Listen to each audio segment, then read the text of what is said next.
Hi viewers, myself doctor మనీష్పల్ల, paediatric dentist, Gahan dental.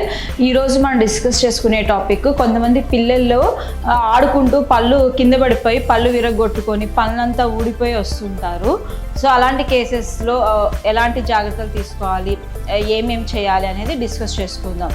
ఒక్కోసారి పిల్లలు బిలో 3 years ఏజ్ గ్రూప్లో వాళ్ళైతే పడిపోయినప్పుడు పళ్ళంతా ఊడిపోయి చేతిలో పెట్టుకొని వస్తుంటారు. ఒకవేళ మీరు ఇమీడియట్గా డెంటిస్ట్ అవైలబిలిటీ ఉంటే ఇమీడియట్గా డెంటిస్ట్ విజిట్ అవ్వడం చాలా ఇంపార్టెంట్.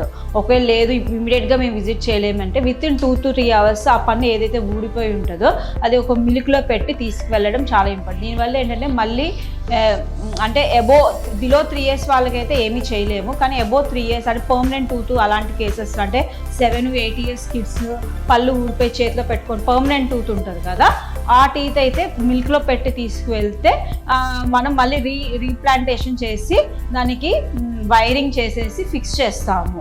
అంటే అబోవ్ 7 పర్మనెంట్ టూత్ అయితే. అదే బిలో అంటే మిల్క్ టీత్ ఊడిపోతే మాత్రం ఇంకా అలాంటి కేసెస్లో మాత్రం మనం ఏమీ చేయలేము పళ్ళు ఊడిపోతే. ఒకవేళ పళ్ళు కనుక బ్రేక్ అయిపోతే అంటే సగం వరకు బ్రేక్ అయిపోవడం అలా జరుగుతుంటుంది కొంతమందికి.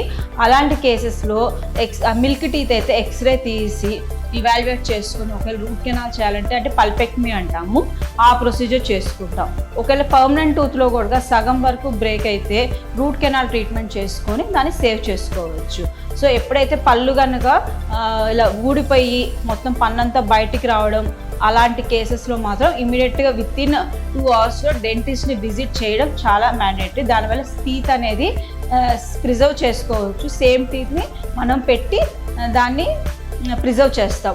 ఒకవేళ అబౌట్ 2 hours తర్వాత అయితే మాత్రం కొంచెం అంటే టీత్ ఇంప్లాంటేషన్ జరిగినా సరే దాన్ని సేవ్ చేయడం అనేది కొంచెం టఫ్గా మారుతూ ఉంటుంది. సో ఎప్పుడైతే ఒకవేళ ఇలాంటి కేసెస్లో ఏంటంటే మిల్క్లో పెట్టి తీసుకురావడం అనేది, లేదంటే ఒకవేళ మిల్క్ అవైలబుల్ లేదంటే పేషెంట్ నోట్లో సెలైవా పెట్టుకోవడం అనేది చాలా ఇంపార్టెంట్. Thank you.